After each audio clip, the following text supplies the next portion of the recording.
तो बहुत बहुत स्वागत है प्यारे बच्चों आप सभी का एक बार फिर से हमारे इस न्यू वीडियो में।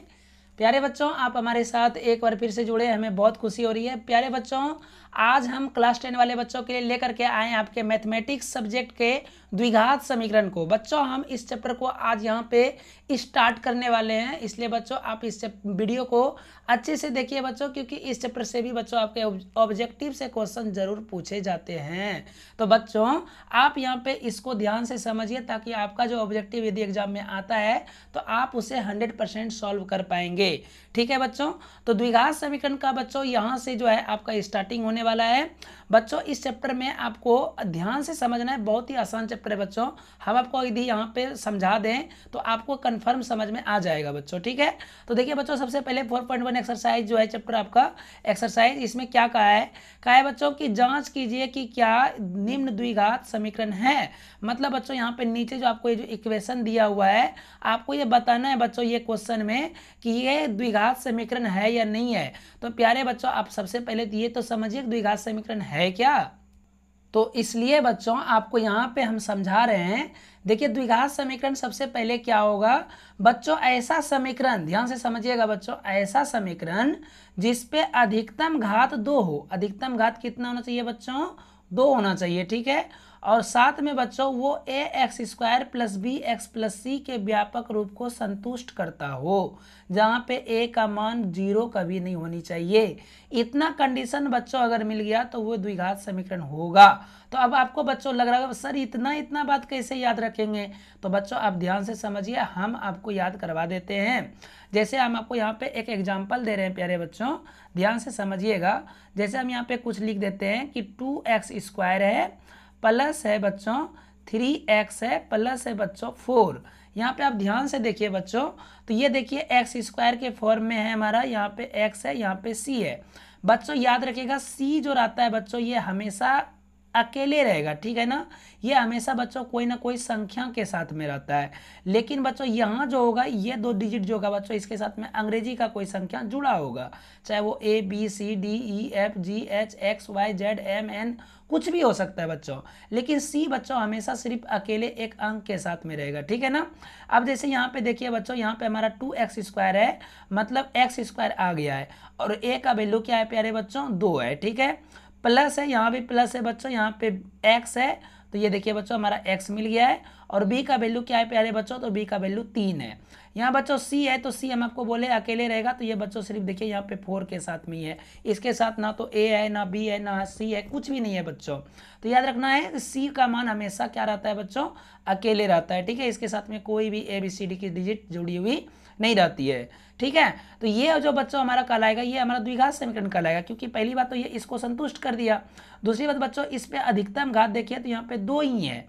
अगर अधिकतम घात बच्चों 2 से ज़्यादा रहेगा तो वो हमारा द्विघात समीकरण बिल्कुल नहीं कराएगा। अगर मान लीजिए अधिकतम घात 3 हो जाता है तो वो बच्चों हमारा क्या कहलाएगा, वो हमारा त्रिघात समीकरण कहलाएगा। ठीक है, और जब अगर मान लीजिए जैसे कि हम यहाँ पे लिख देते हैं 3x³ लिख दिए माइनस लिख दिए, सॉरी बच्चों यहाँ पे 3x³ लिख दिए माइनस लिख दिए, 5x² लिख दिए प्लस लिख दिए, 4x लिख दिए प्लस लिख दिए, 2 लिख दिए। तो प्यारे बच्चों यहाँ पे देखिए अधिकतम घात, अधिकतम मतलब सबसे मोस्टली पावर कितना है बच्चों, यहाँ पे 3 है, तो ये 3 होने के कारण से बच्चों ये हमारा त्रिघात बहुपद में आ जाएगा। ठीक है, आपको अधिकतम घात देखना होता है। तो ये बच्चों दोनों ही चीज़ों को ये संतुष्ट कर दिया, मतलब अधिकतम घात भी हो गया और ax² + bx + c के भी बातों को ये संतुष्ट कर देता है। इस कारण से ये बच्चों हमारा क्या कहलाएगा, द्विघात समीकरण कहलाएगा। अब बच्चों यहाँ पे तीसरी बात देखिए हम क्या लिखे हैं, जहाँ पे a = 0, मतलब ये हुआ बच्चों कि a के जगह पे कभी भी 0 नहीं होना चाहिए, b के जगह पे 0 चलेगा, c के भी जगह पे 0 चलेगा। फॉर एग्जांपल बच्चों अगर हम यहाँ पे लिख देते हैं, देखिए समझिएगा 0x² + 3x + 2, तो प्यारे बच्चों अब आप देखिए ये 0 जो है बच्चों ये गुना हो जाएगा इससे, तो ये 0 से गुना होने पे बच्चों 0 हो जाएगा। तो 0 + 3x मतलब ये तो खत्म ही हो गया ना, 0 हो गया तो ये खत्म हो गया।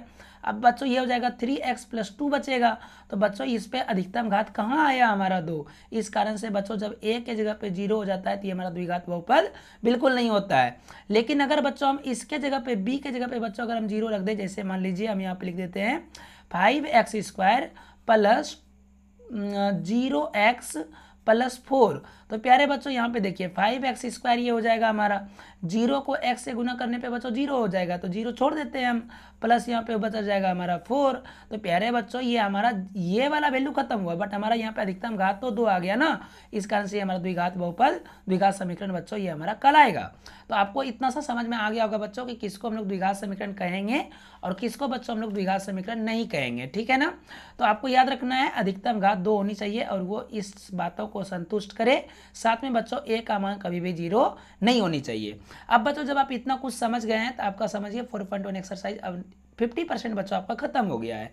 अब आपको यहाँ पे सिर्फ क्वेश्चन को देखना है, समझना है, सॉल्व कर देना है, बस आपको आंसर मार देना है, ठीक है बच्चों। देखिए ध्यान से, तो प्यारे बच्चों आप देखिए हम यहाँ पे क्वेश्चन को लिख करके रखे हुए हैं। क्वेश्चन में कहा है कि जांच कीजिए कि क्या निम्न समीकरण द्विघात समीकरण में है या नहीं है। तो देखिए बच्चों आप इसे कैसे सॉल्व करेंगे। प्यारे बच्चों हम आपको एक चीज़ और समझा देते हैं, यहाँ पे एक बेसिक चीज़ आपको बताने हम भूल गए थे कि द्विघात समीकरण हम आपको तो बता दिए कब होगा, लेकिन आपको कुछ कुछ बातों को याद रखना है कब कब नहीं होता है। प्यारे बच्चों याद रखिएगा कभी भी हमारा, सबसे पहले तो बता दिए कि a का वैल्यू कभी भी हमारा 0 नहीं होना चाहिए, ठीक है। दूसरी बात बच्चों x जो होगा बच्चों वो हमारा कभी भी बटे में नहीं होना चाहिए। जैसे मान लीजिए 1/x में कहीं पे दिया हुआ है तो ये हमारा कभी भी नहीं होगा। मान लीजिए बच्चों 1/x² भी दिया हुआ है तो ये भी हमारा कभी भी नहीं होगा। बच्चों याद रखना है कभी भी ये x जो होता है अगर आपको किसी समीकरण में बच्चों ऐसे बटे करके बाद दे दिया है तो वो बच्चों आपको बिना सॉल्व किए ही आपको मार देना है कि वो आंसर में नहीं होगा, द्विघात समीकरण में नहीं होगा। तीसरी बात बच्चों आपको याद रखना है कि x जो होता है बच्चों ये हमारा कभी भी रूट अंदर के में नहीं रहना चाहिए। मतलब अगर इस प्रकार से है तो बच्चों ये नहीं होगा, लेकिन हाँ अगर आपको ऐसे करके दे दिया है बच्चों, मतलब रूट तो यहाँ पे है लेकिन वो सिर्फ 3 पे अगर रूट है और x हमारा इस रूट के बाहर है तो बच्चों ये हो जाएगा, लेकिन ये बच्चों हमारा कभी नहीं होगा। तो बच्चों ये 3 चीज़ को अगर आप ध्यान में रख लेते हैं तो आपका द्विघात समीकरण का 4.1 एक्सरसाइज खत्म हो जाता है। तो देखिए बच्चों हम आपको यहाँ पे सॉल्व करके आपको बताते हैं कि हमारा द्विघात समीकरण किस प्रकार से हम इसको जांच में लाएंगे। तो देखिए बच्चों सबसे पहले आपको यहाँ पे दिख रहा होगा ये हमारा a+b के होल स्क्वायर में है, तो हम इसको तोड़ देते हैं बच्चों। a+b का होल स्क्वायर आपको फॉर्मूला पता होगा, देखिए क्या होता है बच्चों, हम आपको यहाँ पे लिख देते हैं a+b का होल स्क्वायर का फॉर्मूला क्या होता है। प्यारे बच्चों ध्यान से समझिए, ध्यान को आप यहाँ रखिए और कॉपी कलम को बच्चों ले करके बैठिए प्लीज, ठीक है। आप यहाँ पे हम आपको जो भी बात बता रहे हैं बच्चों आप उसे नोट करते जाइए, आपका हम पक्का बच्चों यहाँ पे सिलेबस कंप्लीट करा देंगे, ठीक है। और एग्जाम से 1.5 महीने पहले बच्चों ये देखिए यहाँ पे क्या हो जाएगा a² + 2ab + b² होता है प्यारे बच्चों, ये होता है हमारा क्या, तो ये होता है बच्चों हमारा इसका फार्मूला, ठीक है। तो इसी फार्मूला पे बच्चों हम इसको यहाँ पे तोड़ेंगे तो ये हो जाएगा बच्चों a+b का होल स्क्वायर, मतलब ये हो गया a और ये हो गया बच्चों b, ये हो गया प्लस और यहाँ पे हो गया होल स्क्वायर। कितना सिंपल है, मतलब a के जगह पे x होगा, b के जगह पे 1 होगा। तो यहाँ बच्चों हमारा a² है तो मतलब हो जाएगा हमारा बच्चों a² + 2ab होगा बच्चों, तो 2 हुआ, a का वैल्यू x है तो x लगाएंगे, b का वैल्यू क्या है बच्चों तो 1 है तो हम 1 लगा देंगे, प्लस b² होता है प्यारे बच्चों, तो b के जगह पे 1 है तो हम यहाँ पे क्या करेंगे 1² लगाएंगे। अब हमारा क्या है बच्चों तो बराबर है तो हम यहाँ पे बराबर में लिख देंगे, क्या है बच्चों तो 2 × क्या है x-3 है तो हम x-3 को लिख दिए, ठीक है। अब देखिए बच्चों ये x² है तो यहाँ पे x² ही उतर जाएगा, प्लस है 2 × x × 1, जब इसको गुना करेंगे तो बच्चों 2x हो जाएगा, प्लस बच्चों 1 का होल स्क्वायर है तो बच्चों यहाँ पे 1 का लिख देंगे हम, बराबर में यहाँ पे 2 × x है बच्चों तो 2x हो जाएगा, -2 × 3 है तो बच्चों यहाँ पे 6 हो जाएगा, कोई दिक्कत नहीं है प्यारे बच्चों। अब यहाँ पे 2x कट जाएगा, अब यहाँ पे देखते हैं हमारा क्या बचता है तो x² बचता है, प्लस बचता है, यहाँ पे 1 बचता है, बराबर में यहाँ पे 6 है बच्चों, तो इधर आकर के ये हमारा क्या हो जाएगा +6 हो जाएगा बच्चों, और बराबर में यहाँ पे 0 हो जाएगा, ठीक है। अब देखिए बच्चों यहाँ पे क्या हो जाएगा तो ये x² हो गया, प्लस हो गया बच्चों 6, 1 क्या हो जाएगा 7 हो जाएगा बच्चों, बराबर में हो गया 0। अब देखिए बच्चों यहाँ पे हमारा घात अधिकतम क्या आया है 2 आया है, घात अधिकतम 2 आया बच्चों, तो ये हमारा क्या हो गया द्विघात समीकरण हो गया। प्यारे बच्चों आपको समझ में आया या नहीं आया, अब आप हमें कमेंट करके जरूर बताइएगा, ठीक है। ये हो गया बच्चों द्विघात समीकरण। आपको हम क्या बोले बच्चों, सिर्फ एक ये x² को ही आपको देखना है, ठीक है, और बाकी इधर कुछ भी रहेगा कोई दिक्कत नहीं है, ठीक है ना। x² आ गया है, बटे में नहीं है, रूट में नहीं है x वगैरह, द्विघात समीकरण आपको मार देना है। अब देखिए बच्चों, आपको शॉर्ट में हम आपको बताते हैं, इसको सिर्फ क्वेश्चन देख करके कैसे बताइएगा। देखिए बच्चों, आपको यहाँ पे दिमाग में क्या रखना है, ये हमारा a प्लस बी के होल स्क्वायर में, मतलब ये हमारा कहीं ना कहीं जा करके एक तो एक्स स्क्वायर आएगा, जो कि हमारा अधिकतम घात यहाँ पे अभी हमको दिख रहा है। आगे आपको सिर्फ यहाँ पे देखना है बच्चों, कहीं ऐसा तो नहीं कि हमारा कटने वाला है एक्स स्क्वायर, तो यहाँ पे हम देख लिए बच्चों, ये 2x हो जाता है, ये -6 हो जाता है, तो हमारा ये एक्स स्क्वायर कहीं कटेगा नहीं। और जब एक्स स्क्वायर कहीं भी नहीं कटेगा तो रूट में तो है भी नहीं, बटे में तो है नहीं, मतलब ये द्विघात समीकरण में हो जाएगा। हम क्यों जाएंगे इतना सॉल्व करने प्यारे बच्चों, और ये आपको ऑब्जेक्टिव में बच्चों एक क्वेश्चन जरूर मिलेगा, ठीक है। अब चलिए बच्चों, हम आपको क्वेश्चन नंबर 2 पे लेके चलते हैं। क्वेश्चन नंबर 2 देखते हैं हमारा क्या है। तो बच्चों, ये है आपका question number 2, x square -2x equal -2 × 3 - x। हम आपको बच्चों शॉर्ट ट्रिक आपको बता दिए। अब देखिए, हम आपको यहाँ पे शॉर्ट में ही बताएंगे। यहाँ देखिए बच्चों, ये एक्स स्क्वायर है, मतलब ये पे हमारा कंप्लीट है कि हमारा द्विघात समीकरण में यहाँ तक तो आ रहा है, ठीक है ना। अब देखिए बच्चों, क्या हमको यहाँ पे चेक करना है कि ये एक्स स्क्वायर कहीं ऐसा नहीं कट जाएगा हमारा।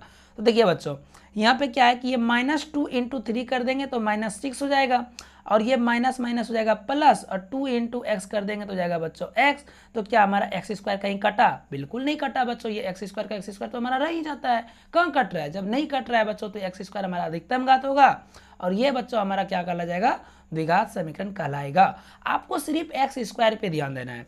अगर आपके इस समीकरण में कहीं भी आपके मन में अगर सॉल्यूशन करने पे एक्स स्क्वायर आ रहा है और वो एक्स स्क्वायर कहीं कटने वाला नहीं है, तो बच्चों वो द्विघात समीकरण में हो जाएगा। हाँ, लेकिन अधिकतम एक्स स्क्वायर ही होनी चाहिए बच्चों, ठीक है। तो ये हमारा बच्चों द्विघात समीकरण हो जाएगा। आप ऐसे भी चेक कर सकते हैं, ठीक है ना। अब चलिए बच्चों, हम आपको क्वेश्चन नंबर 3 पे लेकर के चलते हैं। तो प्यारे बच्चों, आप यहाँ पे क्वेश्चन नंबर 3 को देखिए तो ध्यान से समझिए। हम आपको बता रहे हैं बच्चों, शॉर्ट में आप समझने की कोशिश करिए, क्योंकि बच्चों ये आपको एग्जाम में जो क्वेश्चन आएगा बच्चों, वो सिर्फ ऑब्जेक्टिव में आता है, ठीक है। तो देखिए बच्चों, आपको हम शॉर्ट में समझाते हैं। देखिए, यहाँ पे x+2 है, यहाँ पे x -2 है, यहाँ पे x+1 है। तो जब बच्चों हम इसको सॉल्व करेंगे तो x को x से गुना करेंगे तो हमारा क्या आएगा प्यारे बच्चों? तो हमारा आ जाएगा, क्या आएगा बच्चों? x को x से गुना करने पे हमारा इधर आ जाएगा x स्क्वायर आ जाएगा। तो हम यहाँ पे कम करते लिख देते हैं, x स्क्वायर आ गया हमारा, ठीक है। अब उसी प्रकार से बच्चों ये x स्क्वायर आ चुका है। अब जब हम इसको x को x से मल्टीप्लाई करेंगे तो यहाँ भी तो हमारा x स्क्वायर आएगा, और बीच में बराबर है, और दोनों बच्चों बराबर बराबर है, मतलब ये दोनों तो हमारा कट जाएगा। और जब बच्चों ये हमारा एक्स स्क्वायर कट जाएगा तो इस समीकरण में कहीं भी एक्स स्क्वायर अब दोबारा आने की संभावना भी तो नहीं है ना। और जब नहीं है तो बच्चों ये हमारा द्विघात समीकरण नहीं होगा। कितना बेस्ट ट्रिक है बच्चों, ठीक है। अब देखिए, आपको इसी प्रकार से इसको भी पकड़ना है, ठीक है। देखिए, यहाँ पे 2x स्क्वायर है, सॉरी बच्चों, यहाँ पे x को जब 2x से मल्टीप्लाई करेंगे तो क्या हो जाएगा बच्चों? 2x स्क्वायर हो जाएगा। होगा कि नहीं होगा? तो हम एक काम करते हैं बच्चों, यहाँ पे हम लिख देते हैं 2x स्क्वायर, ठीक है। प्यारे बच्चों, नीचे में थोड़ा अस्तर नहीं है, इस वजह से बच्चों ये थोड़ा सा दिक्कत हो रहा है, लेकिन आप समझिए बच्चों यहाँ पे, ठीक है। एक्स स्क्वायर को यहाँ पे बच्चों x को जब 2x से मल्टीप्लाई करेंगे तो हमारा क्या हो जाएगा? हो जाएगा बच्चों 2x स्क्वायर हो जाएगा। अब देखिए, हम अब बराबर में सिर्फ हमको एक्स स्क्वायर को देखना है। अब यहाँ पे एक्स स्क्वायर को x से मल्टीप्लाई करने पे हमारा एक्स स्क्वायर आएगा। अब आप कहिएगा बस बच्चों कि सर यहाँ भी तो एक्स स्क्वायर है, दोनों कट जाएगा, लेकिन नहीं कटेगा बच्चों, बराबर है नहीं, लेकिन ना यहाँ पे 2x स्क्वायर है, यहाँ पे एक्स स्क्वायर है, तो ये बच्चों हमारा कभी नहीं कटेगा, ये हमारा बराबर के इस पार में आएगा, तो ये बच्चों हमारा घट जाएगा, तो हमारा क्या बचेगा बच्चों? तो एक्स स्क्वायर बचेगा। तो एक्स स्क्वायर तो बच ही जाता है, किसी कुछ भी करेंगे तो अधिकतम घात बच्चों 2 आ गया, तो मतलब ये भी हमारा द्विघात समीकरण हो जाएगा। बहुत ही सटीक ट्रिक है प्यारे बच्चों, आपको सॉल्यूशन करने की जरूरत ही नहीं पड़ेगी। अब देखिए, सेम प्रोसेस आपको यहाँ भी अप्लाई करनी है। 2x को x से मल्टीप्लाई करिए तो बच्चों 2x स्क्वायर होगा, सिर्फ x को आपको करना है। उसी प्रकार से x को x से मल्टीप्लाई करिए तो क्या हो जाएगा बच्चों? एक्स स्क्वायर हो जाएगा। और बच्चों ये दोनों कटने वाला भी नहीं है, क्योंकि यहाँ पे 2x स्क्वायर है बराबर के इस पार में, और यहाँ बच्चों हमारा एक्स स्क्वायर है, तो ये तो कटेगा नहीं, इधर आकर के घट जाएगा, बचेगा एक्स स्क्वायर। सेम बच्चों यही वाला क्वेश्चन बन जाएगा। तो ये बच्चों ये भी हमारा द्विघात समीकरण हो जाएगा। अब बच्चों यहाँ पे समझिए बात को ध्यान से, यहाँ हमारा एक्स स्क्वायर है, सही बात है, ठीक है। अब यहाँ बच्चों a - b के होल स्क्वायर में जब हम इसको तोड़ेंगे तो ये तो पहले ही एक्स स्क्वायर हो जाएगा, और ये इसका भी हुआ एक्स स्क्वायर, इसका भी है एक्स स्क्वायर, दोनों बराबर में है और दोनों बराबर है भी, तो दोनों बच्चों हमारा कट जाएगा, तो ये हमारा द्विघात समीकरण बिल्कुल नहीं होगा। अब आप इसको देखिए बच्चों, ध्यान से समझिए, ये हमारा क्या है प्यारे बच्चों मेरे? देखिए, यहाँ पे x+2 का होल क्यूब है, ठीक है, समझिए बच्चों। तो जब हम इसको तोड़ेंगे बच्चों तो एक्स क्यूब आ जाएगा, ठीक है ना। और ये एक्स क्यूब जब तक हमारे इसमें रहेगा तो वो हमारा द्विघात समीकरण नहीं होगा, क्योंकि वो हमारा अधिकतम घात 3 हो गया बच्चों। तो अब देखिए, अगर आपको यहाँ पे कहीं एक्स क्यूब कटने का चांसेस दिख रहा है तो हो जाएगा फिर बच्चों। यहाँ देखिए 2x को एक्स स्क्वायर से गुना करेंगे तो बच्चों 2x क्यूब हो जाएगा, लेकिन यहाँ हमारा x क्यूब है तो दोनों तो बच्चों हमारा कटेगा नहीं, और क्योंकि यहाँ पे 2x क्यूब है और यहाँ पे x क्यूब है, बराबर नहीं हुआ तो नहीं कटेगा बच्चों, मतलब इसमें x क्यूब हमारा रह ही जाएगा, और जब रह जाएगा बच्चों तो ये हमारा द्विघात समीकरण नहीं होगा, ये त्रिघात समीकरण में आ जाएगा, तो ये भी बच्चों हमारा आंसर नहीं होगा। अब देखिए प्यारे बच्चों, अब यहाँ पे क्वेश्चन में है एक्स क्यूब है यहाँ पे, और यहाँ पर भी एक्स माइनस बी का होल क्यूब हो जाएगा, ए माइनस बी का होल क्यूब, तो यहाँ पे भी एक्स क्यूब आ जाएगा, लेकिन ये एक्स क्यूब कट जाएगा और ये एक्स स्क्वायर हमारा बच जाएगा। तो जब ये एक्स स्क्वायर बचेगा प्यारे बच्चों तो ये हमारा द्विघात समीकरण में हो जाएगा। आपको प्यारे बच्चों एग्जाम में बस ऐसे ही चेक करनी है, नॉर्मली सॉल्व अगर आप बच्चों करने जाएंगे तो आपका फालतू में बच्चों 1 से 1.5 मिनट समय बर्बाद हो जाएगा। और प्यारे बच्चों आपके ऑब्जेक्टिव में फिक्स समय रहता है, आपको ये चीज़ को भी ध्यान में रखना है। और बच्चों ओमार सीट जो होगा बच्चों आपको वो अच्छे से भरना है। हालांकि बच्चों एग्जाम से 1 महीने पहले या 15 दिन पहले बच्चों हम आपको एक वीडियो यहाँ पे देंगे, जिस वीडियो में बच्चों हम आपको बताएंगे कि आपको एग्जाम में कॉपी किस प्रकार से लिखना है, कैसे हाशिया छोड़ी जाती है, कहाँ से आपको स्टार्टिंग करनी है, वो सारा बच्चों हम आपको प्रोसेस में एक वीडियो बनाएंगे आपका, और ओमार को बच्चों कैसे रंगा जाता है। और बच्चों हम पिछले जो यहाँ पे अपने कोचिंग में बच्चों ऑफलाइन जो टेस्ट लिए थे उसका बच्चों हम आपको रिजल्ट जो है बच्चों हम आपको कल कंफर्म बच्चों बता देंगे। क्या था बच्चों कि हम घर गए हुए थे, इस कारण से बच्चों हम थोड़ा सा डिले कर रहे थे आप लोगों को रिजल्ट दिखाने में, ठीक है। लेकिन अब हम आ गए बच्चों, कल हम आपको बच्चों अपना रिजल्ट आपको कोचिंग का दिखा देंगे, ठीक है ना। अब बच्चों चलिए हम अब यहाँ पे क्वेश्चन नंबर 1 पे चलते हैं। क्वेश्चन नंबर 1 में कहा है कि एक आयताकार भूखंड का क्षेत्रफल इतना मीटर स्क्वायर है, क्षेत्र की लंबाई चौड़ाई के 2 गुने से 1 अधिक है, हमें भूखंड की लंबाई और चौड़ाई ज्ञात करनी है। तो देखिए बच्चों हम इस क्वेश्चन को कैसे सॉल्व करते हैं। तो प्यारे बच्चों यहाँ पे देखिए आप, ये हम क्वेश्चन लिख करके रखे हुए हैं। कहा है कि एक आयताकार भूखंड का क्षेत्रफल जो है वो 528 मीटर स्क्वायर है, और क्षेत्र की लंबाई जो है बच्चों चौड़ाई से 2 गुने से 1 अधिक है, तो भूखंड की लंबाई और चौड़ाई को ज्ञात करनी है। तो प्यारे मेरे बच्चों आप देखिए इस क्वेश्चन को बहुत ही आसानी से हम आपको समझा देते हैं कैसे बनाया जाता है। बहुत ही सिंपल क्वेश्चन है बच्चों, कोई हार्ड नहीं है। देखिए बच्चों आपको क्वेश्चन में सबसे पहले पकड़ना ये है कि हमें निकालने क्या बोला है। तो प्यारे बच्चों हमें लंबाई और चौड़ाई निकालने के लिए बोला है, ठीक है। अब बच्चों आपको दोनों में से किसी एक को मानना है एक्स, ठीक है। तो किसको मानेंगे, सवाल ये आता है। तो देखिए बच्चों जिसके बारे में कहेगा ना उसको नहीं मानना है, ठीक है, जिसके बारे में दिया रहेगा उसको मानना है। मतलब यहाँ पे कहा है कि लंबाई जो है वो चौड़ाई से 2 गुने से 1 अधिक है, मतलब लंबाई मेरा अधिक है।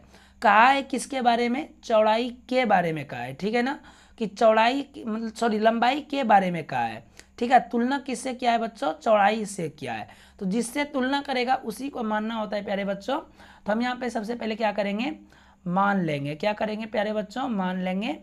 माना कि भूखंड की चौड़ाई जो है वो x है। क्या है प्यारे बच्चों, x है। तो लंबाई क्या हो जाएगा बच्चों, तो सबसे पहले बच्चों आपको यहाँ पे मान लेना है, माना कि चौड़ाई क्या है, x है। और माना कि चौड़ाई जब x हो गया प्यारे बच्चों तो आपको यहाँ पे क्या करना है, अब लंबाई को मान लेना है, ठीक है। तो लंबाई हमारा क्या हो जाएगा बच्चों, तो कहा है क्या है कि लंबाई जो है ना वो चौड़ाई के 2 गुने से 1 अधिक है, मतलब चौड़ाई का 2 गुना, चौड़ाई हमारा x है तो इसका 2 गुना क्या हो जाएगा बच्चों 2x, और इससे भी 1 ज़्यादा है तो 2x + 1 हो गया। अब बच्चों अकॉर्डिंग टू क्वेश्चन आते हैं, हम लोग जानते हैं बच्चों ये हो गया हमारा चौड़ाई और ये हो गया बच्चों हमारा लंबाई, और बच्चों क्षेत्रफल हमको दिया है 528। तो बच्चों हम लोग जानते हैं कि जब आयताकार भूखंड है तो आयताकार, ध्यान से समझिए बच्चों, भूखंड का क्षेत्रफल हमको कितना दिया है, भूखंड का बच्चों क्षेत्रफल यहाँ पे दिया हुआ है हमें 528 मीटर स्क्वायर, राइट, यही दिया हुआ है बच्चों। तो आयताकार भूखंड का क्षेत्रफल 528 मीटर स्क्वायर है। तो आपको यहाँ पे अब क्या करना है बच्चों, तो आपको यहाँ पे करनी कुछ नहीं है, आपको यहाँ पे फार्मूला हम लोग जानते हैं कि आयताकार भूखंड का फार्मूला होता है क्षेत्रफल का लंबाई गुने चौड़ाई, बराबर में बच्चों हो जाएगा 528 मीटर स्क्वायर, ठीक है। अब देखिए बच्चों लंबाई हमारा क्या है, तो लंबाई है 2x + 1 है, तो हम यहाँ पे लंबाई की जगह पे 2x + 1 लिख देंगे, और गुने बच्चों चौड़ाई क्या है, तो चौड़ाई हमारा x है, बराबर में क्या हो जाएगा बच्चों 528 हो जाएगा, ठीक है। अब बच्चों हम यहाँ पे क्या करेंगे, तो अब हम इसको यहाँ पे बच्चों मल्टीप्लाई कर देंगे। 2x को x से मल्टीप्लाई करने पे बच्चों हो जाएगा हमारा 2x स्क्वायर, और यहाँ पे बच्चों एक्स को x1 से करेंगे तो हो जाएगा बच्चों एक्स ही हो जाएगा, और बराबर 528 है, इधर आके हो जाएगा बच्चों हमारा -528 हो जाएगा, बराबर में हो जाएगा बच्चों हमारा 0। ठीक है, अब देखिए बच्चों हम आपको इसका जो है अब सॉल्यूशन करने हम आपको बता चुके हैं बच्चों, कैसे यहाँ पे सॉल्यूशन आपको यहाँ पे अब करनी है। हालांकि बच्चों आपको यहाँ पे क्वेश्चन में सॉल्यूशन करने नहीं बताया है, ठीक है, लेकिन आप चाहे तो इसको सॉल्यूशन भी कर सकते हैं। आपके बच्चों बुक में आंसर जो है बच्चों आपको यहीं तक दिया हुआ है, ठीक है ना। अब आप अगर इसका सॉल्यूशन करना चाहते हैं तो आप इस दोनों को मल्टीप्लाई कर दीजिए, जैसे कि हम यहाँ पर आपको दिखाई देते हैं बच्चों करके। इस दोनों को जब आप मल्टीप्लाई करिएगा तो क्या हो जाएगा, 8 दूनी 16, ध्यान से देखिए बच्चों 528 गुना 2 करने पर 8 दूनी 16, 2 दूनी 4 1 5 हो जाएगा, और ये हो जाएगा बच्चों 5 दूनी 10। अब आप इसको बच्चों यहाँ पे तोड़ दीजिएगा, ध्यान से समझिए बच्चों। तो जब आप 2 से तोड़िएगा तो जाएगा 528 हो जाएगा, ठीक है। उसी प्रकार से फिर आपको इसको 2 से फिर से खिला देना है, 2 दूनी 4, 1 2 छके 12, 2 चौके 8 हो जाएगा बच्चों। फिर आपको 2 से खिला देना है बच्चों तो 132 हो जाएगा, फिर आपको 2 से खिला देना है बच्चों तो आपका कितना हो जाएगा, तो आपका यहाँ पे 66 हो जाएगा बच्चों। फिर आप बच्चों यहाँ पे 2 से खिलाइएगा तो 33 हो जाएगा, अब बच्चों 3 से खिलाइएगा तो 11 हो जाएगा। हमें बच्चों यहाँ पे एक पुराना होता है, तो देखिए ध्यान से समझिए, 2 दूनी 4 दूनी 8 दूनी 16 दूनी 32 और 11 तिया 33, मतलब यहाँ से यहाँ, यहाँ से यहाँ बच्चों हमारा 33 में 32 घटा देंगे बच्चों तो हमारा 1 हो जाएगा। तो हम यहाँ पे क्या करेंगे बच्चों, तो हम यहाँ पे लिख देते हैं 2x² हो गया प्लस 33x हो जाएगा और माइनस 32x हो जाएगा और माइनस 528 बराबर हो जाएगा बच्चों 0। अब यहाँ पे बच्चों हमारा कॉमन तो फिलहाल में बच्चों यहाँ पे हमारा कुछ नहीं है। हम यहाँ पे क्या करेंगे, तो x जो है बच्चों हमारा कॉमन में आ रहा है, तो हम यहाँ पे x को कॉमन ले लेंगे। यहाँ पे बच्चों हमारा 2x बचेगा प्लस बचेगा बच्चों x यहाँ से आ गया तो हमारा यहाँ बचेगा बच्चों 33, माइनस बच्चों यहाँ पे हमारा क्या आएगा कॉमन, तो ध्यान से समझिए बच्चों यहाँ पे हमारा 16 कॉमन आ जाएगा, ठीक है। तो यहाँ पे 16 दूनी 32, तो यहाँ पे 2x बचेगा और यहाँ पे बच्चों माइनस हो जाएगा और फिर यहाँ से खिलाएंगे बच्चों, ये हमारा 33 बार में कट जाएगा, बराबर में 0 हो जाएगा। तो ये हो गया बच्चों x - 16 हो गया और यहाँ पे हो गया 1 हो गया बच्चों हमारा 2x, बच्चों यहाँ पे माइनस माइनस प्लस हो जाएगा, ठीक है। 2x प्लस क्या हो जाएगा बच्चों 33 हो जाएगा, ठीक है, बराबर में 0 हो जाएगा। अब आप बच्चों इसको सॉल्व कर लीजिएगा आगे, तो 1 हो जाएगा x - 16 बराबर 0 हो जाएगा, तो ये हो जाएगा बच्चों x बराबर हो जाएगा 16, ठीक है। ये हो गया बच्चों आपका एक वैल्यू यहाँ पे निकल गया, x बराबर 16 हो गया। तो यही बच्चों आपको यहाँ पे क्या करना है, लंबाई जो चौड़ाई जो होगा बच्चों वो 16 हो जाएगा और लंबाई 16 दूनी 32 से 33 हो जाएगा, ठीक है बच्चों। तो इस प्रकार से आप बच्चों इस क्वेश्चन को बना सकते हैं। हालांकि आपको एग्जाम में बच्चों यहीं तक बनाना होता है इस क्वेश्चन को, पर्सनली बच्चों इस क्वेश्चन को, ठीक है ना। हालांकि बच्चों आपको हम अभी ये चैप्टर और पढ़ाएंगे 4.2 में जब चलेंगे बच्चों, तो आपको और अच्छे से बच्चों ये सॉल्यूशन करने के लिए हम आपको बता देंगे, ठीक है। तो बच्चों फिर से हम मिलते हैं एक न्यू वीडियो के साथ में, बने रहे हमारे चैनल पर। Bye bye, take care, see you.